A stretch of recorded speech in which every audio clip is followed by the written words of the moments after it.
Hello. This video is all about sanding, whether you're using an air sander like this Dynabraid or maybe the ETS Festool or similar. Maybe you're using a belt sander or an edge sander. The commonality is that these machines help you create surfaces that are flush, profiled, smooth, or all of the above. Sanding can be a huge aspect of any project. I'm going to show you some tips to help you get optimal results. To begin, I'm going to go back to the opening video, and here I have a round over profile, and I just want to follow that contour with a sander. So if the shape allows this type of motion, like a round over profile does, this action will produce the best results. Oftentimes I will see users going back and forth laterally or horizontally across that profile, and that'll make flat spots. So if you can, roll that sander around the edge. Alright, so here's a good example of what could be done with a belt sander. Had a customer come in, wanted some transition strips out of some long pieces of oak, didn't have that profile for the shaper, so I simply cut facets and then begin to sand those high spots. And by marking all the way across the profile, I could keep track of the areas that had been sanded with the belt sander.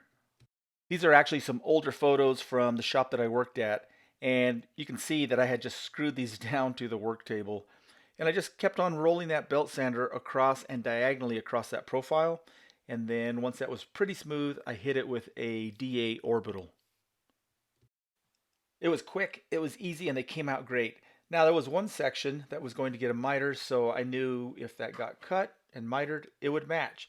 They may not match profile to each other, but they were all straight shots everywhere else. So yeah, I simply cannot express the effectiveness and versatilitiness of a belt sander. Alright, so while we're talking about belt sanders, here is a belt sander with the original equipment. It has a cork pad with a metal plate that goes on top of that. And you can see that metal plate has all these dents. When the user sets that down, if it sits down on a little chunk of wood or something, it'll dent that pad, and all those little dents will begin to telegraph in the wood. In addition, that metal plate, that thin metal plate, will build up heat with friction and begin to warp. So the first thing I do is remove all that and replace it with a graphite pad. I'll leave a link in the description. And over at the edge sander, this is just a little shroud with magnets, right? And clips in place and just captures the dust a little bit better. And this little fixture, I'm just using it to create these small chamfers. It has an adjustment screw. Let me show you that. Super useful. So I can move that in and out to create different bevels on the bottoms of these pieces. How fantastic is that? And again, here with a belt sander, this solid wood is slightly proud of the substrate. Belt sander to the rescue. Now, this is probably the best way that I've ever found to do this process. Maybe a lipping planer, a good quality lipping planer would achieve this pretty well. But with a belt sander, I'm getting it flush and smooth at the same time. Here you can see just a little bit of that pencil mark still showing up. So I can go a little bit further. Boom, done. That pencil line, if I can see that, I'm not going through the substrate, right? And this particular piece gets a veneer, but if this was a finished piece, I would follow up with a DA sander of some sort. Fabulous. And onto another sanding project here. I have this little handle. This is for a project I was working on for a customer, and I guess the simplest way to sand this or to get all those areas flush would be to run it through the drum sander. But I like showing options, so again, belt sander to the rescue. For something like this, I would probably start with something relatively smooth, maybe a 120 grit. The surfaces weren't that far off, and I know it's going to produce some cross-grain scratches, but those are simple to get out if the starting grits, or the ending grits, I should say, with the belt sander aren't too rough.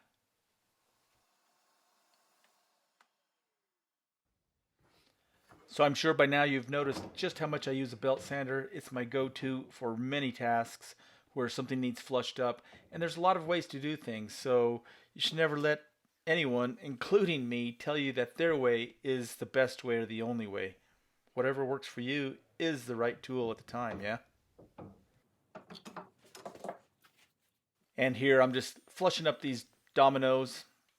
It makes sense to me to use a belt sander, probably an 80 or 100 grit to start, finish up with a 120 or a 180.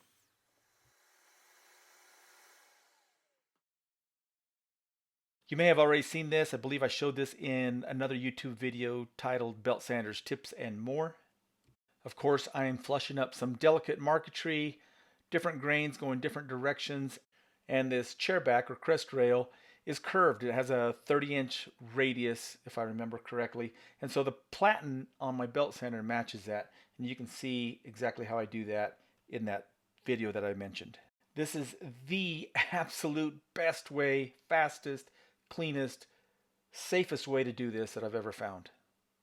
I'm not entirely sure about other brands, but for this Makita 9401, I can fit just about any size curved platen down to about an 18-inch radius, and the belt will still tighten up. So I have about 10 or 12 of these shop-made platens that I've made over the years for different radiuses, and this is the absolute best solution for sanding the inside of a curve. Well, with a belt sander.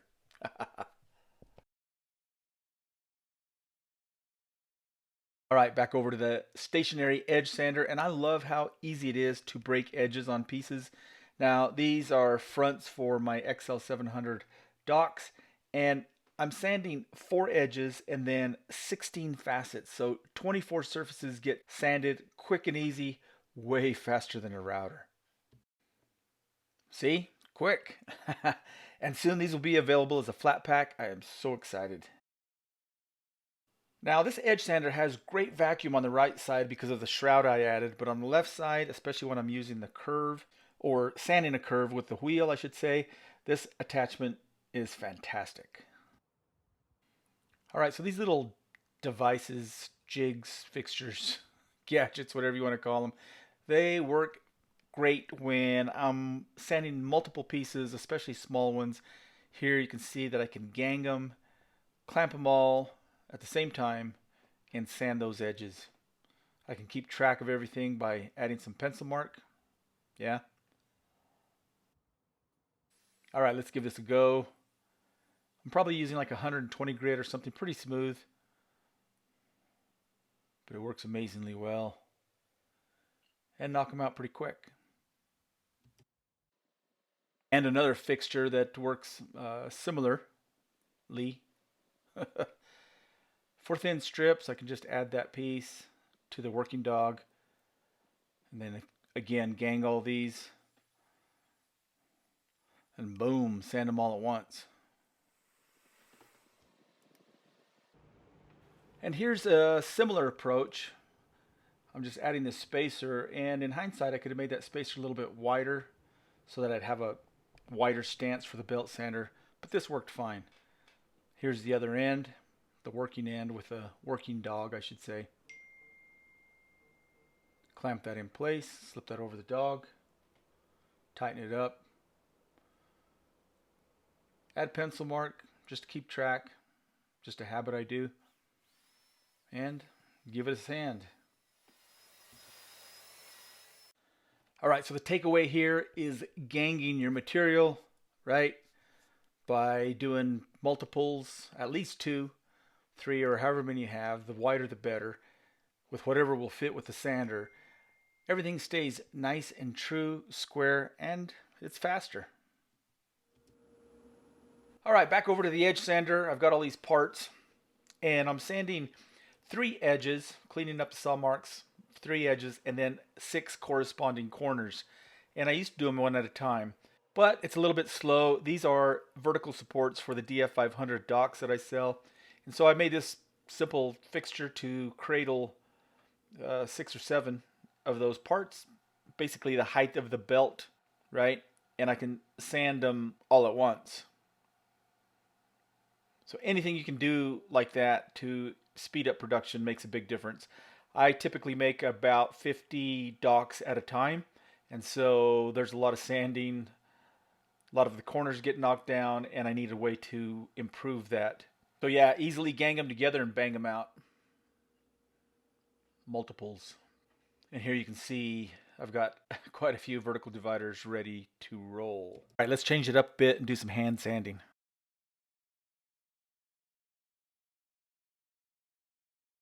Hey, so I'm in the process of sanding these chair backs.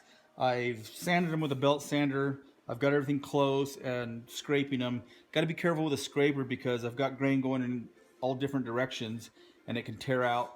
Also, I've got a thumbnail profile. I don't know if you can see that, but it's slightly round on top and bottom edge there. And so what I came up with is this piece of PVC pipe, simply cut to size at the bandsaw. It has that same radius as that top edge.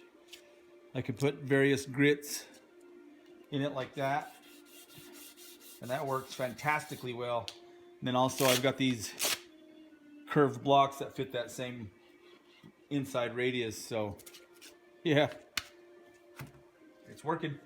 Progress.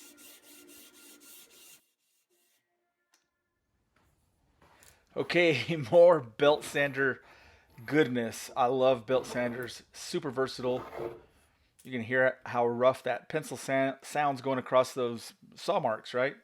And I could use a hand plane here, but a belt sander is quick, it's easy, and I don't have to sharpen it, right?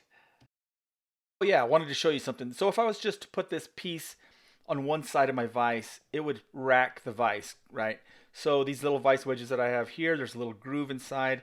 They have a ball magnet, and the two will stick to each other, essentially. And I can gauge that by putting one on the other one like this.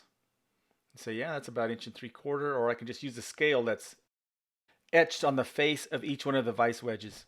Clamp that in place, boom, no rack. I love them.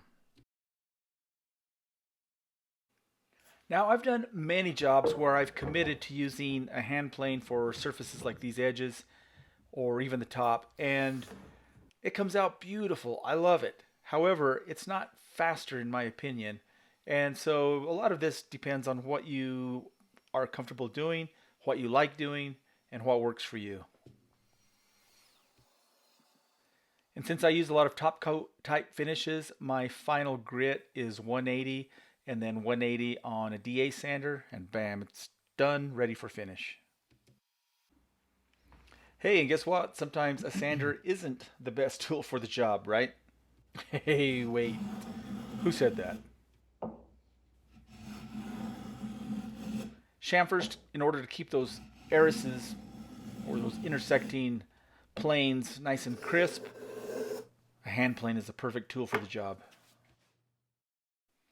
And we're bouncing back and forth, aren't we? Back at the edge sander and more parts for the DF500 dock. Again, I like to knock off all the corners, and this edge sander is the best way to do it. I can get in rhythm and crank these out a bunch at a time. And I'm that weird guy. I don't typically listen to music or podcasts in the shop, but when I'm doing something mundane like this, I'll put in some earbuds and listen to some good music. Van Halen or Volbeat. And I got to tell you, I start to panic when my inventory gets low, so this makes me happy. I am not one to be apprehensive about making jigs and fixtures for my machines. Here at my edge sander, case in point, you can see I've got this block of wood, and I've got a bolt here. I've drilled and tapped the cast iron, and with that, I can run the bolt down snug, get a square, and make sure I'm 90 degrees to the face and to this edge. Once I like that and I'm happy with it, I can tighten that down and then add a clamp here. There's sandpaper on the bottom of this, so it grips very well. This dude here, this is probably 20 years old, as long as I've had this machine. The dust collection went right by this shroud, so this dude has a couple of magnets here. Couldn't be more crude or simple. Some Baltic birch, piece of 1/4 inch that lays over the top. Bam, much better capture of the dust. This thing I made recently, it simply holds my Makita flashlight, right? And with that, I have really good light right where I need it, or I can utilize that as I'm approaching this and get a nice low raking light behind the object that I'm sanding. And here I just have an old belt that's not really cutting wood anymore, but it'll be fine for these aluminum domino decks. All right, this is a table from our home and I wanted to refinish it. It had a few dings and scratches, so I started by removing the old finish. All right, at this stage, I have the edge scraped off the finish, and I sanded it in direction of the grain, of course. And then I scraped this chamfer, and so that is nice and smooth, consistent, perfect 45-degree angle, and flat all the way around the perimeter. So beautiful chamfer or bevel. And then now I can sand the top with a fresh 180, sand the entire thing. Of course, this belt, it's about a 4x6 footprint. It will migrate into these areas here, producing these diagonal scratches toward the center and even here as well. But I want to get it overall, that gets everything flat. That's why I want to start with the belt sander. Then I will finish with the Festool, this guy with also fresh 180, and that will remove all these diagonal scratches from the belt sander, and then that'll be done. I might need to hit by hand if there's any swirls. This is a 3mm, so it's a pretty small swirl pattern. And this other sander, I use this when I need to be a little more aggressive. This is 3/16 or about 5mm, and of course this one's smaller, so I use it for the finish sanding. Once I get that done, that'll be to 180. That'll be plenty for a top coat type finish, and then I can throw a few coats down of catalyzed lacquer. So yeah, good progress. So I get a lot of people DMing or whatever, commenting about how they've always thought a belt sander is really just for rough work. Absolutely not. You can do the finest of work. Of course, this originally, when it was made, was sanded just like this with a belt sander. This is veneer. And did I go through? Nope. Refinishing, sanding again, did not go through. You know, you don't have to put a rough belt on this. You can put a fine belt on it. And if your belt sander is tuned correctly, it can do extremely accurate work.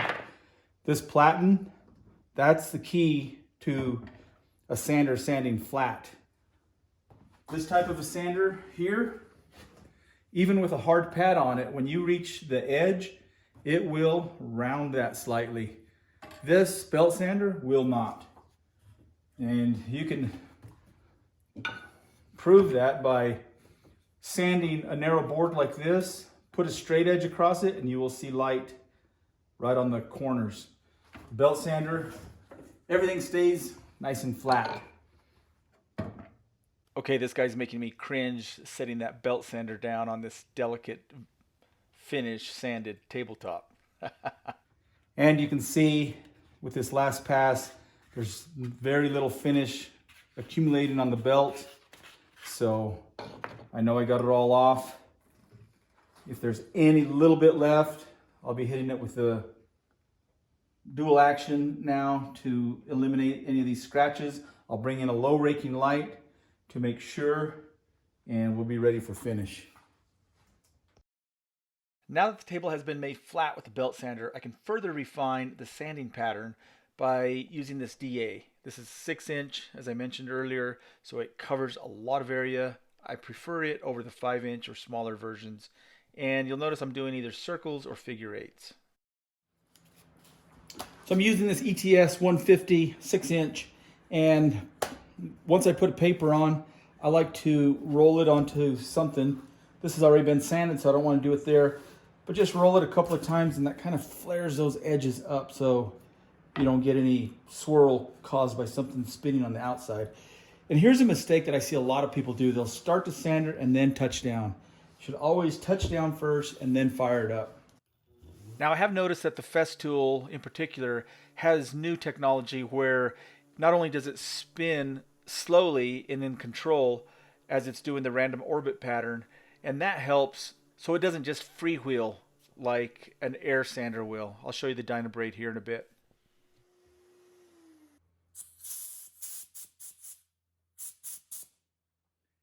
So obviously these are dyed veneers. The black wants to migrate into the red. Up here it's even worse. So what you can do is sand around the perimeter of the black first, and some of that sawdust, this red will fill those pores and it'll lessen the chance of the black getting into those pores. And I also just blast it with air periodically as I'm sanding to keep the black out of these lighter colors. And here is my other sander. This one's air. This thing turns fast. See that? And as you touch down, you're gonna get a scratch. Here's another absolute no-no that I see people doing. And so I've got a problem area here. Well, it's gonna sand quicker if I can tilt it, right? No, don't do that. You're gonna create a little hollow, and when the light hits that, especially once it gets a finish, it's gonna look horrible. So keep it flat always. Yes, it'll take a little bit longer, but the results will be beautiful. It sands out.